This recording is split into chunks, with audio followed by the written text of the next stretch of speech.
Bonjour et bienvenue sur cette deuxième partie concernant les masques dessinés dans Darktable. Après avoir étudié les outils cercle et ellipse, je vous propose d'étudier dans le détail le comportement de l'outil chemin auquel on accède soit par la gestion des masques, ici, ou, comme vous l'avez déjà vu, par l'option masque dessiné ici, dans laquelle apparaissent les icônes des outils que l'on peut utiliser. Je travaillerai tout d'abord sur un fond uni, propice à vous faire découvrir les subtilités de cet outil. Voyons tout d'abord, pour nous familiariser, la création de formes polygonales avec l'outil chemin. Pour tracer une forme polygonale, c'est très simple. Vous sélectionnez l'outil chemin, vous déplacez votre curseur dans le canevas, vous appuyez sur la touche CTRL et vous allez tracer votre chemin tout en gardant la touche CTRL appuyée. Vous voyez, là, je suis sur une forme polygonale. Arrivé au dernier point, vous cliquez et vous faites un clic droit pour terminer et votre chemin est enregistré ici sous le nom chemin dièse 1. Reprenons pour une autre forme. Sélectionnez l'outil chemin, appuyez et maintenir appuyé la touche CTRL, cliquez, déplacez, voilà. Sélectionnez le dernier point ici et fermez la forme par un clic droit. Les deux chemins que vous avez tracés apparaissent ici sous le nom chemin et chemin dièse 2 dans les formes existantes. Dièse 2. Lorsque vous ramenez le curseur sur la forme, vous voyez apparaître les sommets du polygone, les points d'ancrage du polygone, de la forme tracée. Et ici, entre le trait plein et le pointillé, la zone de transition qui fera passer d'une opacité de X% à 0%. À partir de maintenant, toutes les combinaisons de touches que vous avez déjà vues sur le cercle et l'ellipse sont valables. Par exemple, si je me mets mon curseur à l'intérieur et que je tourne la molette de ma souris, je peux agrandir ou rapetisser la forme que j'ai tracée. Si je fais un shift-clic, shift défilé, pardon, pas clic, shift défilé, vous voyez que la zone de dégradé augmente ou diminue. C'est la même chose que pour la forme cercle et la forme ellipse. Incorporons cette forme dans le masque de fusion du module zone de couleur. Donc fusion, masque dessiné. Masque dessiné pour l'instant aucun, je vais prendre le chemin 1, afficher le masque. Donc si je pointe à l'intérieur et que je fais défiler la molette, j'agrandis et je rapetisse comme on l'a vu tout à l'heure. Si j'appuie sur la touche Shift, vous voyez que j'agrandis la zone de transition. Si j'appuie sur la touche CTRL maintenant, eh bien, on s'aperçoit que l'on fait varier l'opacité du masque que nous venons de créer. Si vous sélectionnez un point de contrôle de la forme, faites un clic maintenu, déplacez-le et vous voyez que l'on peut modifier la forme dans ces conditions. Donc, je sélectionne un point, vérifiez bien que le point est sélectionné, déplacez-le où vous voulez et votre forme est redessinée. Vous voulez peut-être ajouter des points dans votre forme. Donc, avec l'outil, donc l'outil chemin, vous sélectionnez le chemin sur lequel vous voulez travailler, vous amenez votre curseur près d'un point, vous faites, avec la touche CTRL appuyée, vous faites un clic gauche, un deuxième clic gauche vous enlèvera le petit trait dont nous reparlerons, vous relâchez la touche CTRL et vous pouvez déplacer le nouveau point. Je résume, sélectionnez le point avec la touche CTRL appuyée, deuxième clic, relâchez la touche CTRL et déplacez. Vous pouvez aussi procéder de la façon suivante, CTRL-clic sur le segment que vous voulez séparer. Relâchez la touche CTRL, déplacer, on passe en mode courbe, CTRL-clic, on repasse en mode polygone. Pour supprimer des points de la forme, procédez de la façon suivante. Sélectionnez le point en vérifiant bien que le petit carré, l'extérieur du petit carré, les bords du petit carré deviennent gras. Clic droit. Sélectionnez, clic droit. Attention, remarque très importante. Si vous êtes dans le mode éditer sur le masque, c'est-à-dire en mode masque, et que vous fassiez un clic droit sans vérifier que les bords du petit carré deviennent gras, vous supprimez directement votre masque, mais la forme associée dans la gestion des masques n'est pas supprimée. Pour rajouter le masque dans ces conditions, allez sur masque décidé, cliquez à côté de aucun utilisé et ici sélectionnez le chemin 1 et donc votre masque sera réaffiché.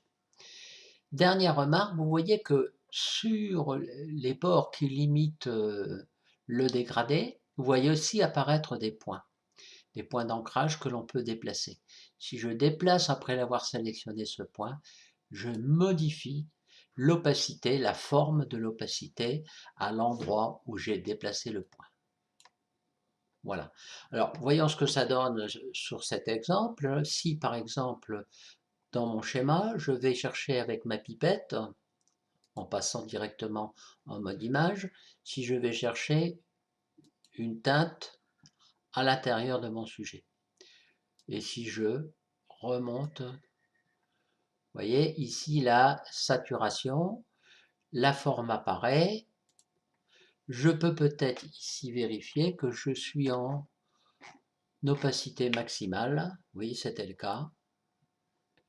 Je peux aussi, si vous voulez, changer par exemple la teinte. Voilà. Donc, on voit l'effet de mon masque défini par une forme sur mon image.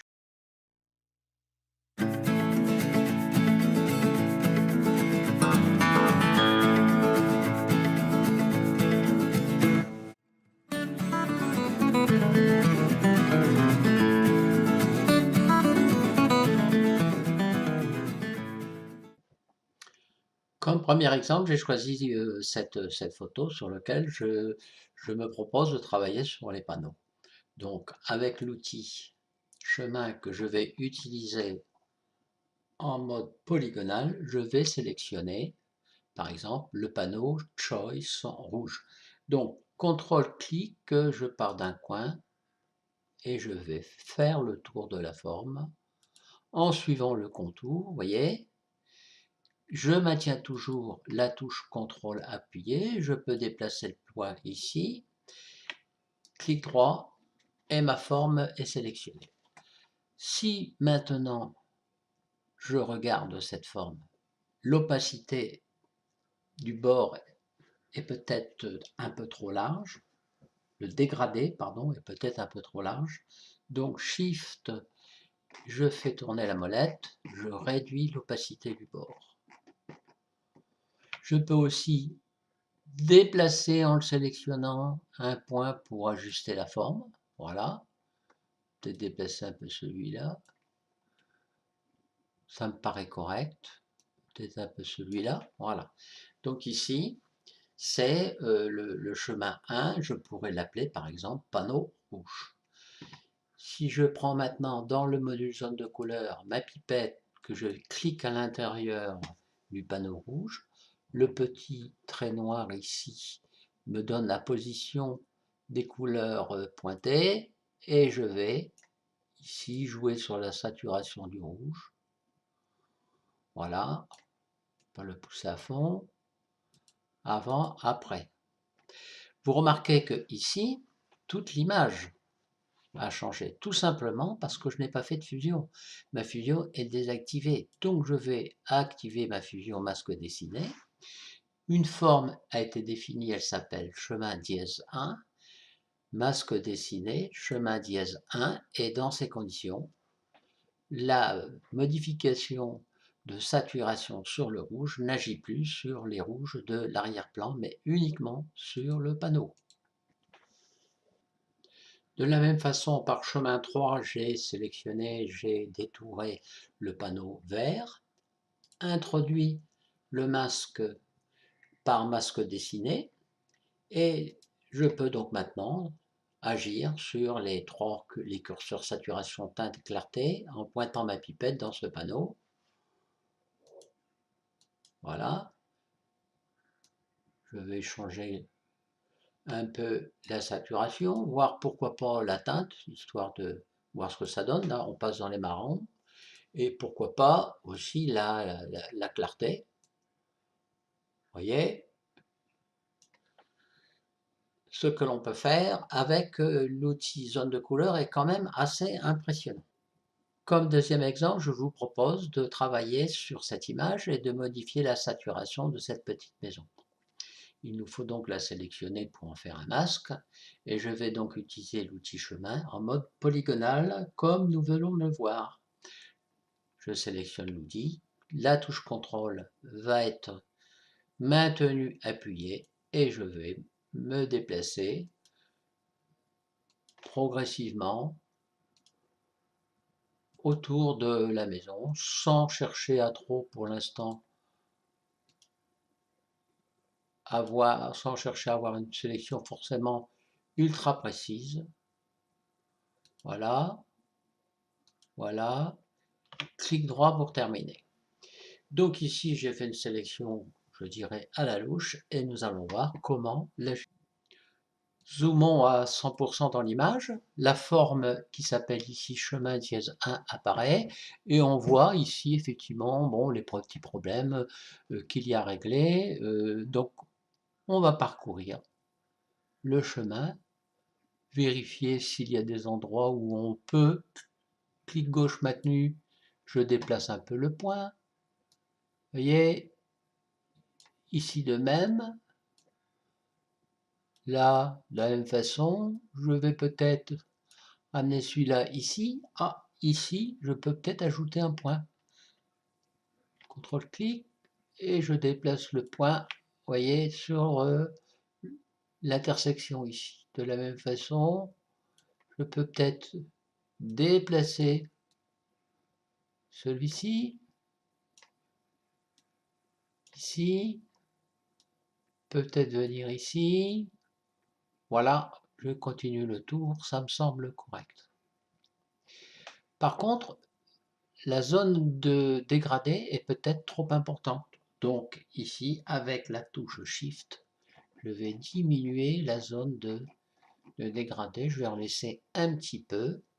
Voilà. Mon détourage ici me paraît complet. Petit problème, ce morceau de piquet ici va être intégré dans cette sélection. Donc il faudrait voir comment le supprimer. Ceci fera l'objet d'un autre travail à la suite de ce tuto. Dans le module zone de couleur, je vais donc maintenant intégrer le masque dessiné qui, vous voyez, s'appelle chemin 1, je n'ai pas renommé, donc j'utilise le chemin 1, et vous voyez donc que la maison est bien sélectionnée. Maintenant, il suffit de repérer la teinte, la saturation, par exemple ici, le trait vertical noir m'indique les valeurs saisies, je vais enlever l'affichage du masque, et vous voyez que en montant ou en baissant le point actuellement avec mon curseur, je modifie la saturation. La modification sur le morceau de piquet, bon, n'est pas trop importante. Une question qui pourrait se poser, c'est, ben voilà, sur les murs, j'ai changé la saturation. Comment pourrait-on faire pour éviter que ceci n'agisse sur la porte? À nouveau, nous verrons ça dans un autre tuto.